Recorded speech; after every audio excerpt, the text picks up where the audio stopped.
La última fuente de divisas extranjeras que fluía hacia las arcas de Vladimir Putin se ha cerrado físicamente.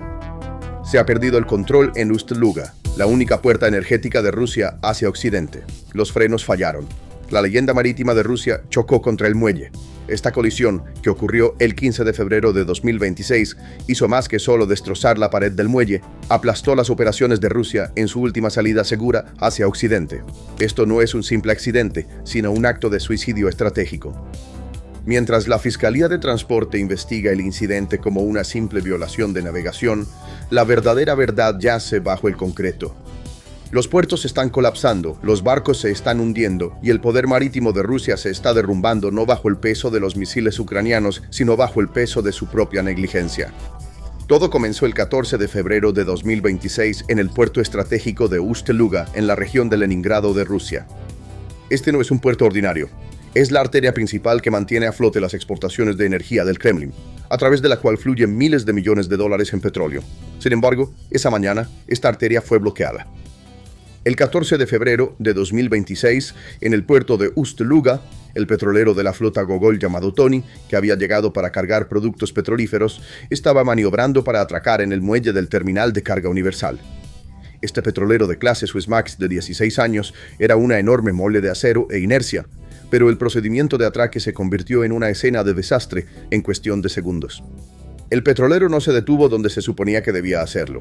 Se estrelló contra la pared del muelle a una velocidad incontrolada y cortó la grúa del puerto como si fuera un palillo. El impacto de la colisión destrozó el muelle de concreto y el equipo de carga fue destruido. La Fiscalía de Transporte de Rusia inició inmediatamente una investigación sobre el incidente como una violación de la seguridad de la navegación. Los informes iniciales indican que el piloto no mantuvo una distancia segura y calculó mal la inercia del petrolero. Esto no fue un simple choque leve, es decir, un golpe menor. La terminal de carga universal es uno de los puntos de salida más críticos para las exportaciones de petróleo crudo de Rusia a través del mar Báltico. El colapso de una grúa y el daño al muelle significan que no se puede cargar petróleo desde ese punto. Los petroleros deben esperar en alta mar y el flujo de caja se corta inmediatamente. La capacidad operativa en Ust-Luga se vio severamente limitada por este único incidente. Sin embargo, este montón de metal en Ust-Luga era solo la cara visible de la decadencia en el sector marítimo ruso. El verdadero desastre ocurrió más abajo en el histórico astillero báltico de San Petersburgo. Uno de los barcos más tecnológicamente avanzados de Rusia se hundió en los astilleros de San Petersburgo. El moderno remolcador de la clase Proyecto 23470, Capitán Usachov, construido con grandes esperanzas para la Armada rusa, se hundió en su propio muelle la noche del 9 de agosto sin haber realizado una sola misión ni rescatado un solo barco, sin que le impactara una sola bala enemiga, sin que se disparara un solo misil en su propio puerto. Este casco de acero de 70 metros de largo y 3.200 toneladas fue diseñado para unirse a la flota del norte de Rusia y operar en mares helados, pero ni siquiera pudo flotar en las aguas tranquilas del puerto. Los informes de investigación revelaron la gravedad del incidente. La inundación comenzó en la sala de maquinaria auxiliar. Durante toda la noche, las cuadrillas del astillero intentaron bombear el agua, pero las bombas eran insuficientes. Las juntas fallaron y por la mañana, el capitán Usachov se había inclinado a estribor y asentado en el fondo del mar. La razón detrás de este trágico desastre es impactante. El accidente en Ust-Luga no fue un error del conductor. El hundimiento de este barco frente a San Petersburgo tampoco fue un accidente. Ambos fueron el resultado del mismo sistema en decadencia, salarios impagos e ingenieros que huían. Para entender la anatomía de este desastre, necesitamos ir unos 700 kilómetros al sureste de los astilleros de San Petersburgo. Todo comenzó con una profunda crisis que se inició en la planta de construcción naval de Yaroslavl en Rusia y que el Kremlin intentó ocultar. Este no es un astillero ordinario, es el lugar de nacimiento de la Armada rusa, de los guardias fronterizos del FSB y de los buques logísticos críticos. No solo ensambla placas de metal para la Armada rusa, también produce barcos de desembarco, patrulleras fronterizas y buques de apoyo estratégico que forman el alma de las flotas del Báltico y del Pacífico. Sin embargo, en noviembre de 2025, esta instalación estratégica se parecía más a un pueblo fantasma que a un centro de producción. Blogs de defensa e informes locales filtrados confirman que los 850 trabajadores calificados de la fábrica no han recibido un solo rublo en salarios durante casi 2 meses. En medio de la propaganda de victoria del Ministerio de Defensa ruso, los soldadores, ingenieros y técnicos que construyeron estos barcos fueron dejados a pasar hambre. 850 trabajadores especializados fueron puestos en licencia obligatoria, deteniendo las líneas de producción. Muchos talleres habían cerrado debido a una disputa salarial entre los trabajadores del astillero. Mientras tanto, algunos trabajadores están considerando dejar la fábrica por completo. Los informes indican que la fábrica está luchando para pagar sus facturas de electricidad y calefacción. Los proveedores han detenido las entregas de piezas y la producción se ha detenido efectivamente. Una ola de pánico psicológico se está extendiendo entre los trabajadores. En realidad, los problemas habían comenzado mucho antes de estos informes. La fábrica de construcción naval de Yaroslavl, sujeta a restricciones internacionales, había estado experimentando problemas durante meses. Durante meses había rumores en el gigantesco astillero, susurros de despidos. Todos ellos eran presagios de la catastrófica crisis en San Petersburgo. Esta crisis financiera se convirtió en una reacción en cadena mortal en el terreno. Petersburgo. Según información filtrada por un trabajador y confirmada por el UK Defense Journal, el colapso de la moral en el astillero había destruido por completo los procesos de control de calidad. Las pruebas críticas de estanqueidad no se realizaron o se llevaron a cabo de manera superficial por personal que no estaba pagado, desmotivado y quizás incluso inclinado hacia el sabotaje. El remolcador Capitán Usachov estaba esperando en el muelle del astillero báltico en San Petersburgo para el equipamiento final. Cuando el barco fue traído desde Yaroslavl a San Petersburgo por el río, en realidad estaba sin terminar. Sin embargo, hay un detalle crítico. Los funcionarios del astillero báltico confirmaron que el trabajo en el barco fue realizado por equipos de la propia fábrica de construcción naval de Yaroslavl. Equipos de especialistas estaban trabajando en la instalación de la isla Kanersky en San Petersburgo. Fue en este preciso punto donde el incidente se convirtió en un desastre colosal. Consideré a los trabajadores del astillero que no han sido pagados durante aproximadamente 2 meses. Ahora, imagine esta escena. Eres un trabajador que no puede pagar el alquiler, cubrir los gastos escolares de tu hijo, encontrar comida en tu cocina y no ha recibido compensación por tu trabajo durante 2 meses. Este trabajador se ve obligado a trabajar en una maravilla de ingeniería compleja y peligrosa en el frío helado de San Petersburgo. Bajo estas condiciones, conceptos como atención, meticulosidad y control de calidad desaparecen. Son reemplazados por una profunda desesperación, pérdida de concentración y quizás incluso negligencia deliberada nacida de una ira silenciosa hacia el sistema. No solo hace 2 meses, sino quizás mucho antes, desde el comienzo de las restricciones internacionales, la depresión y la ira de los trabajadores del astillero habían comenzado. El hundimiento del capitán Usachov es un resultado directo de este colapso logístico. Este incidente es una daga al corazón de la industria de defensa rusa. Porque cuando un barco se hunde durante la fase de equipamiento después de que su construcción está completa, no es un error de ingeniería, sino pura negligencia e incompetencia.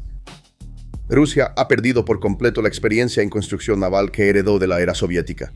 Ya no pueden integrar sistemas complejos, pasar pruebas de estanqueidad y, lo peor de todo, no pueden encontrar personal para hacer flotar sus barcos en sus propios puertos. El hundimiento de un barco no es solo una pérdida de metal, es la caída de un dominó estratégico. Entonces, ¿por qué era tan importante el capitán Usachov? ¿Por qué dependía tanto Rusia de este barco? La respuesta está en la guerra sucia de Putin en el mar Báltico, la flota sombra. Los barcos del proyecto 23.470 son las piernas invisibles de la armada rusa. Sin estos barcos, los mayores activos de Rusia, submarinos nucleares y enormes cruceros, no pueden salir de sus puertos de manera segura, navegar por aguas heladas o recibir apoyo logístico en mar abierto.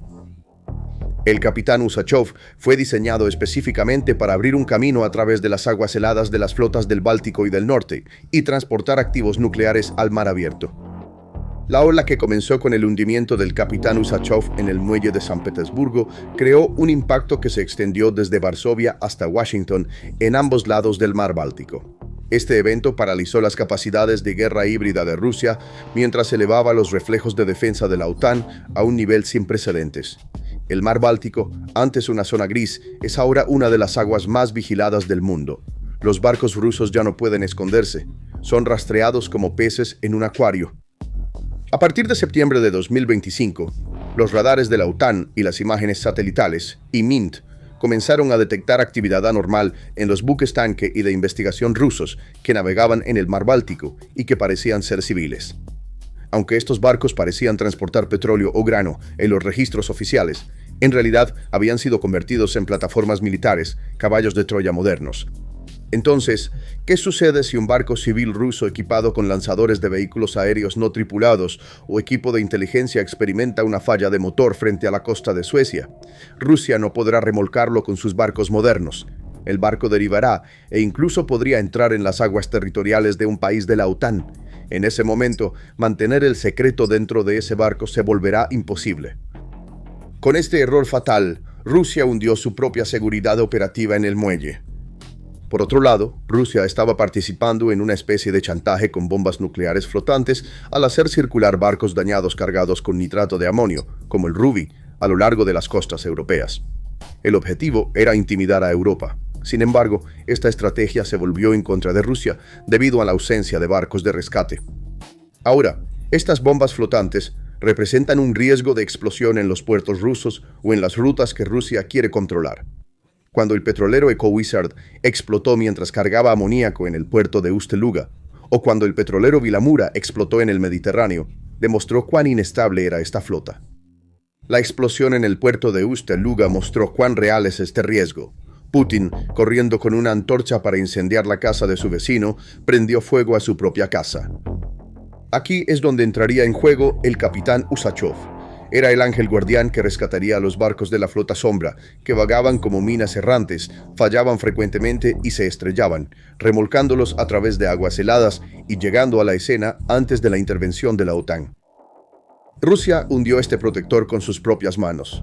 Ahora hay cientos de barcos rusos oxidados, listos para explotar, deambulando por el mar Báltico utilizados con fines militares, pero no hay nadie para rescatarlos. En ese estrecho y peligroso corredor entre San Petersburgo y Kaliningrado, los buques de guerra rusos ahora están privados de apoyo para romper el hielo, remolcarlos cuando se averían o reabastecerlos de combustible. Esta situación socava fundamentalmente la doctrina de flota en potencia de Rusia. Un barco que no puede salir del puerto no es una fuerza disuasoria, sino simplemente un blanco abierto. Este escenario también pinta un panorama sombrío para la flota del Pacífico. Yaroslavl es un punto estratégico en el interior desde el cual Rusia puede enviar barcos tanto hacia el oeste como hacia el este a través de sus sistemas fluviales. Una parada en la producción aquí significa que la flota en Vladivostok también se verá privada de nuevos barcos. Mientras Rusia está empantanada en el atolladero ucraniano, está erosionando sus capacidades de defensa en otros frentes estratégicos con sus propias manos. El mayor temor de Vladimir Putin se ha hecho realidad. El mar Báltico se ha convertido efectivamente en un lago de la OTAN. Con Suecia y Finlandia uniéndose a la OTAN, la puerta de Rusia al mundo desde San Petersburgo se ha convertido en un estrecho rodeado de fuerzas hostiles. Mira el mapa. Finlandia al norte, Estonia al sur, Suecia al oeste. La armada rusa debe pasar por un corredor de la muerte, cada metro del cual está monitoreado por sensores, misiles y submarinos de la OTAN para viajar desde San Petersburgo hasta Kaliningrado. Aquí es donde comienza la ironía. Putin pretendía alejar a la OTAN de sus fronteras invadiendo Ucrania, pero ¿cuál fue el resultado? Añadió 1.300 kilómetros más de línea de la OTAN a su frontera y perdió su dominio en el mar Báltico para siempre. El precio más alto de este estrangulamiento geoeconómico lo está pagando la industria marítima de Rusia. La pesada carga de las sanciones occidentales y la economía de guerra obligaron al Kremlin a tomar una decisión brutal sobre la asignación de recursos. Con presupuesto y tecnología limitados, o se producirían tanques para el ejército de tierra, o se mantendría la marina estratégica. Putin eligió la guerra terrestre. Miles de millones de dólares vertidos en el conflicto en Ucrania fueron robados de los presupuestos de los astilleros que habrían protegido la presencia de Rusia en el Báltico y el Pacífico. La casi bancarrota del astillero de Yaroslavl es el reflejo industrial de esta trampa geopolítica. Por el bien de su guerra de recursos en tierra, Rusia está consumiendo industrialmente su pretensión de ser una superpotencia en el mar.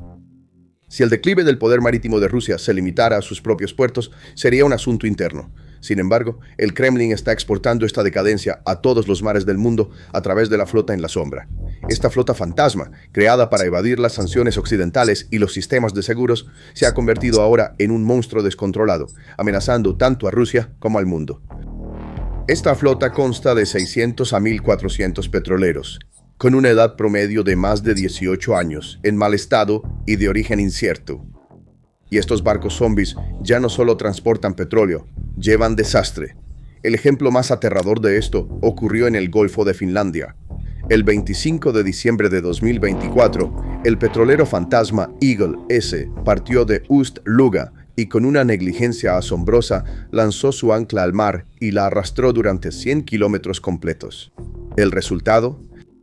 El cable de energía crítico Estlink-Tweedo y 4 cables de datos entre Finlandia y Estonia fueron destruidos. Este incidente fue tan grave que Finlandia se vio obligada a asaltar un barco extranjero con fuerzas especiales armadas por primera vez desde la Segunda Guerra Mundial. Esto fue prueba de que los deteriorados petroleros de Rusia ya no eran solo un peligro ambiental, sino un arma de guerra híbrida dirigida a la infraestructura de la OTAN. ¿Fue un sabotaje disfrazado de accidente o la incompetencia de un capitán borracho? Cuando se trata de la flota en la sombra, la línea entre los dos se ha difuminado. El peligro que representa esta flota no se limita al Báltico. Estamos viendo petroleros como el Adalin combustionar espontáneamente en el estrecho de Hormuz. Fallos de motor, bloqueos de dirección, incendios. Estos barcos son bombas de tiempo flotantes. La cadena de peligro creada por esta flota decrépita continúa con petroleros que se incendian espontáneamente o derivan debido a fallos de motor en el Mediterráneo o el estrecho de Hormuz. El petrolero Eco Wizard, que explotó mientras cargaba amoníaco en el puerto de Ust-Luga, o el petrolero Vilamura, que explotó en el Mediterráneo, demuestran que estos buques son bombas de tiempo flotantes. Esta estrangulación en las cadenas logísticas también está sacudiendo fundamentalmente la demanda de petróleo ruso en el escenario internacional. Porque para el Kremlin, el jaque mate estratégico no es el costo de mantener esta flota a flote, sino el hecho de que no queda nadie para comprar el petróleo que transporta. A medida que los puertos son destruidos y los barcos en la sombra se descomponen, incluso los clientes que alguna vez fueron vistos como los mayores salvadores energéticos de Moscú se están alejando. El gigante operador de refinerías de India, Reliance Industries, ha decidido detener las compras de petróleo ruso debido a la presión de las sanciones de Estados Unidos y al aumento de los riesgos logísticos. Se espera que los envíos caigan hasta un 70%. Incluso China ha reducido sus compras en un 18%. La estrategia de amigos de Rusia ha llegado a un punto muerto, donde ni siquiera el petróleo con descuento se puede vender. Esta situación está arrastrando a Rusia a un terrible paradoja. La flota en la sombra, valorada en miles de millones de dólares que construyeron para vender petróleo, se ha convertido ahora en un gasto que está explotando en sus manos. Las sanciones occidentales han eliminado el 46% de la flota al incluir en la lista negra 623 buques a lo largo de 2025. Aquellos que quedan no pueden ser asegurados, reparados, ni encontrar un puerto seguro. La imagen más amplia aquí es esta. Rusia puede estar intentando chantajear a Occidente, convirtiendo efectivamente el mar Báltico en un rehén ambiental. El petrolero involucrado en el accidente de Tony en Ust-Luga estaba vacío. ¿Y si hubiera estado lleno? La OTAN y la Unión Europea ahora tienen que lidiar no solo con la amenaza militar de Rusia, sino también con el desastre ecológico que estos barcos oxidados podrían causar. Un costo de limpieza de 1.000 millones de euros es una factura potencial que Rusia podría enviar a Europa.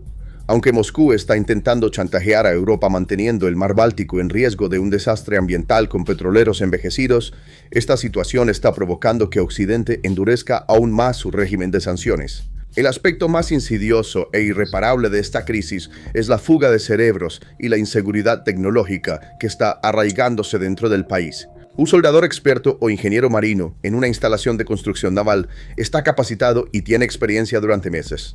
La pérdida de este personal experto, que abandona el sector porque no puede recibir pago, comienza a conducir taxis o huye al extranjero. Está hipotecando el futuro de la industria de defensa rusa. Una industria que hunde sus propios remolcadores y no puede operar mecanismos de control de calidad. ¿Con qué experiencia en ingeniería modernizará sus submarinos nucleares mañana? Esta inseguridad se está extendiendo como un cáncer a la psicología del ejército ruso en las líneas del frente. Los generales y soldados ahora deben hacerse la legítima pregunta. Si nuestro barco más nuevo está haciendo agua y hundiéndose en su propio puerto, ¿cuán fuerte es el blindaje de los tanques que nos entregan? ¿Estaba también enojado con el Estado el ingeniero que ensambló la electrónica para los misiles porque no le pagaban? Un ejército que no confía en su propia industria y en la calidad de sus armas está condenado a pudrirse desde dentro. Esas nóminas impagadas en Yaroslavl han sembrado una semilla de desconfianza sistémica en el corazón del ejército.